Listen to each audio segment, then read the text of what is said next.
एक साधक ने परम पूज्य स्वामी राम सुखदास जी महाराज के साधक संजीवनी और साधक सुधा सिंधु नामक ग्रंथों का अध्ययन करने के बाद स्वामी जी से प्रश्न किया कि महाराज, आपने गुरु बनाने की बात कहीं नहीं लिखी, इसका वास्तविक रहस्य क्या है? जय श्री हरि। पूज्य गुरुदेव के चरणों में बारंबार प्रणाम। कल आपने और मैंने गुरु विषय में कि क्या नाम जपने के लिए गुरु बनाना आवश्यक है, इस विषय में स्वामी जी के प्रवचन के अंश को श्रवण किया। आज उसी अंक के अगले भाग को श्रवण कर हम आप वास्तविक रहस्य को जानने का प्रयास करते हैं। स्वामी जी कहते हैं, आजकल गुरु बनाना एक पेशा हो गया है। गुरु वास्तव में वह होता है जो हमारे हृदय के अंधकार को मिटाकर ज्ञान का प्रकाश कर दे।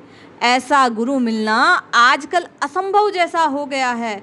इसलिए मैंने गुरु बनाने की बात नहीं कही। इसका मतलब ये नहीं कि गुरु बनाना ही नहीं चाहिए। वास्तव में गुरु कल्याण के लिए बनाया जाता है, परंतु गुरु शिष्य बनाकर और शिष्य गुरु बनाकर धारण करके राजी हो जाते हैं, इससे कुछ फायदा नहीं होगा। जीवन में परिवर्तन होना चाहिए। जिन्होंने गुरु बनाया उनको देखो कि उनके जीवन में परिवर्तन हुआ क्या, उनमें कोई पारमार्थिक विलक्षणता आई क्या। गुरु बनाना मामूली चीज नहीं है। मनुष्य शरीर परमात्मा की प्राप्ति के लिए मिला, पर गुरु बनाकर संतोष कर लिया, दूसरी जगह जाना बंद कर दिया तो उससे क्या फायदा हुआ? मैं ये कहता हूँ कि आप सब जगह सुनो, जिन बातों से अपना कल्याण हो उनको धारण करते रहो। जैसे वृक्ष पर फल पकता है तो तोता अपने आप आता है, बुलाना नहीं पड़ता। ऐसे ही जिसके भीतर जिज्ञासा जागृत होती है उसके पास गुरु अपने आप आता है। बालक के लिए माँ की जरूरत ज़्यादा होती है, पर माँ के भीतर जितना स्नेह होता है उतना बालक में नहीं होता। माँ को बालक की जितनी चिंता रहती है उतनी बालक को नहीं होती। सर्दी आने से पहले माँ बालक के लिए गर्म कपड़े बनाना शुरू कर देती है। माँ की जैसी दृष्टि होती है वैसी दृष्टि गुरु की नहीं होती।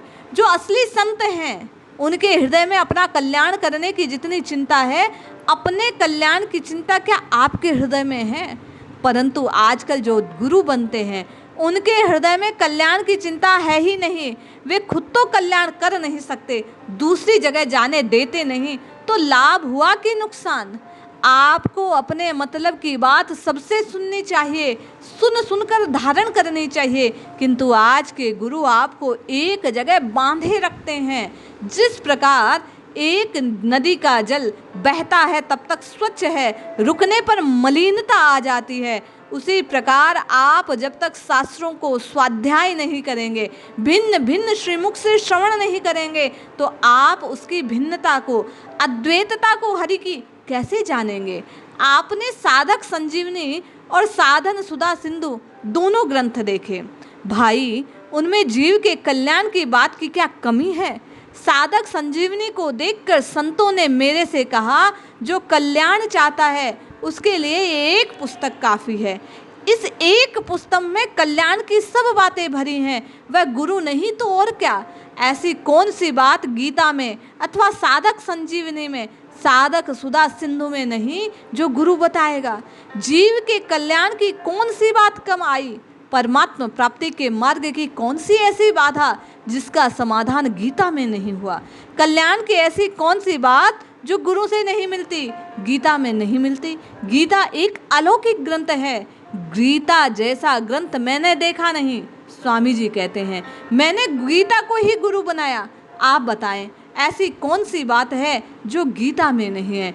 इसलिए मैं बार बार कहता हूँ कि गुरु बनाने से अधिक आवश्यकता इन ग्रंथों का, गुरु वाक्यों का स्वाध्याय करने का है, चिंतन करने की महत्ता है। जब आप चिंतन करेंगे बार बार संतों की बातों का, तो आप जान पाएंगे कि कलयुग में जिह्वा से राम राम राम पुकारना अधिक उपयोगी है। और इस बात को बार बार जब स्वाध्याय में पढ़ेंगे, संतों के श्रीमुख से सुनेंगे, तो ये बात भीतर बैठ जाएगी कि भगवान को अपना जानकर, अपने को भगवान का जानकर बार बार नाम की रटना लगाना, पुकारना कि हे नाथ, हे नाथ, मैं आपको भूलूं नहीं, मैं आपका हूँ। ये बात आपका कल्याण कर देगी। इसलिए जपिए, रटिए और स्वामी जी के बतलाए अनुसार अपने कल्याण की प्रत्येक बात जहाँ मिल जाए उसे हृदय में धारण कीजिए। निश्चय जानिए ये बात कल्याण के पथ का मार्ग प्रशस्त करती है। मुझे आपका कल्याण हो जाएगा। जय श्री हरि।